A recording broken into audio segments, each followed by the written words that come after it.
Students, I am your Anu ma'am. Hope you are doing well. Today we will discuss about question number 3 from exercise 1.4.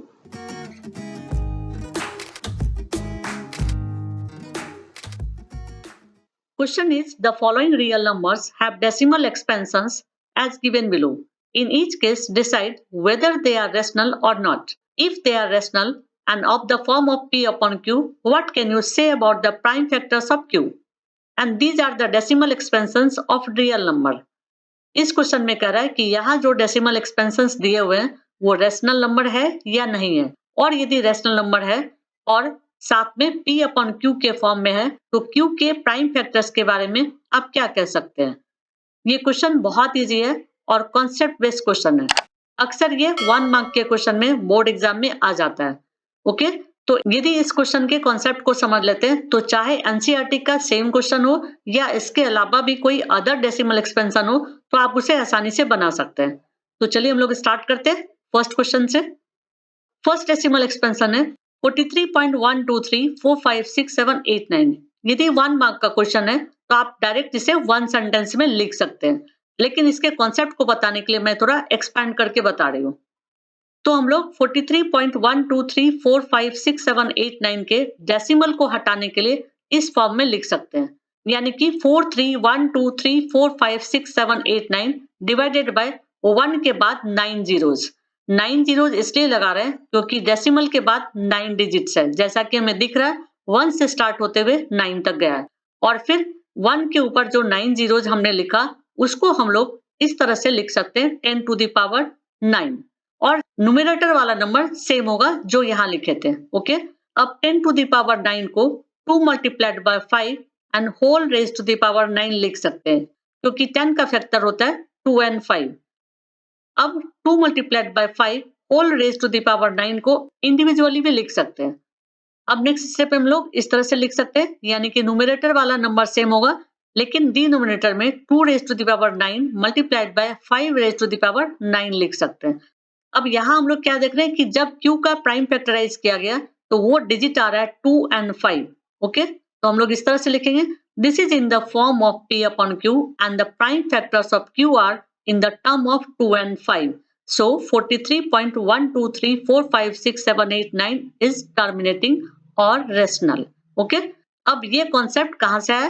तो ये concept आया theorem 1.5 से। आपको exam में theorem 1.5 नहीं लिखना है, क्योंकि आपको मैंने कहा कि इसके कॉन्सेप्ट को बता रही हूं मैं, इसलिए इस थ्योरम को यहाँ पे लिखी हूँ। और थ्योरम क्या कहता है?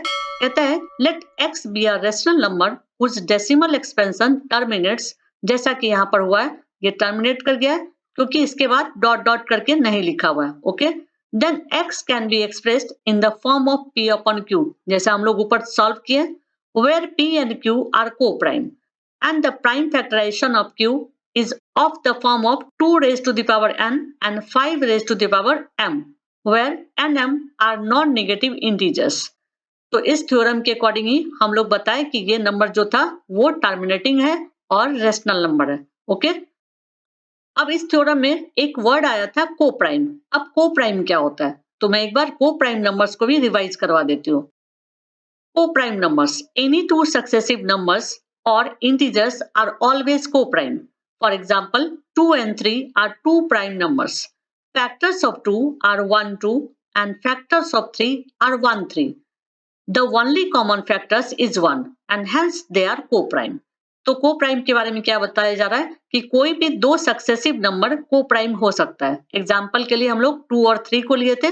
जब 2 को फैक्टराइज कर रहे हैं तो इसका फैक्टर आ रहा है 1 एंड 2, और जब 3 को फैक्टराइज कर रहे हैं तो उसका फैक्टर आ रहा है 1 एंड 3, और इन दोनों नंबर के फैक्टर्स में 1 कॉमन है। इट मीन्स कि जब ऐसे नंबर हो तो इसे को प्राइम कहा जाता है। Okay, now next decimal expansion 0.120 1200 12000 12000 dot dot dot. इसका मतलब है कि ये टर्मिनेटिंग नंबर नहीं है। जब भी किसी नंबर में डॉट डॉट लिखा हो इसका मतलब कि ये टर्मिनेटिंग नंबर नहीं है। ओके, तो इसके सॉल्यूशन को क्या लिखेंगे? 0.120 and so on is non-terminating and non-repeating, so it is irrational or non-rational, hence cannot be expressed in the form of p upon q। क्योंकि यहाँ पर नॉन टर्मिनेटिंग है और यदि non terminating and non repeating number होता है तो वो रेशनल नंबर नहीं होता है। ओके, और यदि रेशनल नंबर नहीं होगा तो उसको क्या कहेंगे, इरेशनल नंबर। ओके, और यदि इरेशनल नंबर है तो उसे p अपॉन q के फॉर्म में नहीं लिख सकते हैं। अब हम लोग थर्ड डेसिमल एक्सपेंशन को देखते हैं। थर्ड डेसिमल एक्सपेंशन है 43.123456789 बार। फर्स्ट डेसिमल एक्सपेंशन की तरह है लेकिन इसमें बार दिया हुआ है। यहाँ बार का मीनिंग ये हुआ कि 1 से लेकर के 9 तक का डिजिट जो है वो रिपीटिंग है।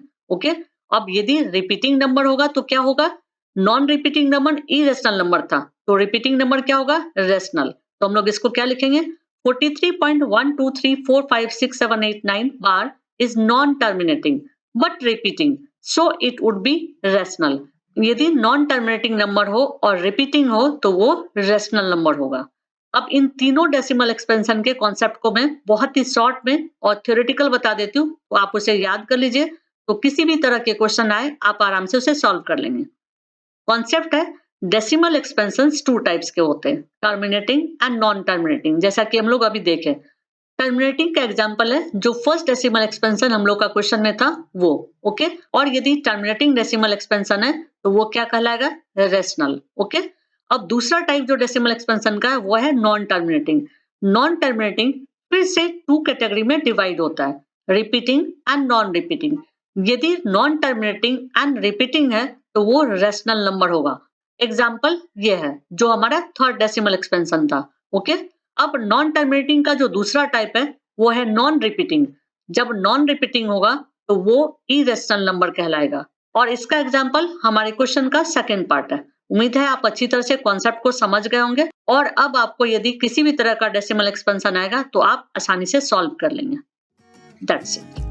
यदि आपको वीडियो पसंद आए तो लाइक कर दीजिएगा और आगे के वीडियोस को देखने के लिए सब्सक्राइब कर दीजिएगा।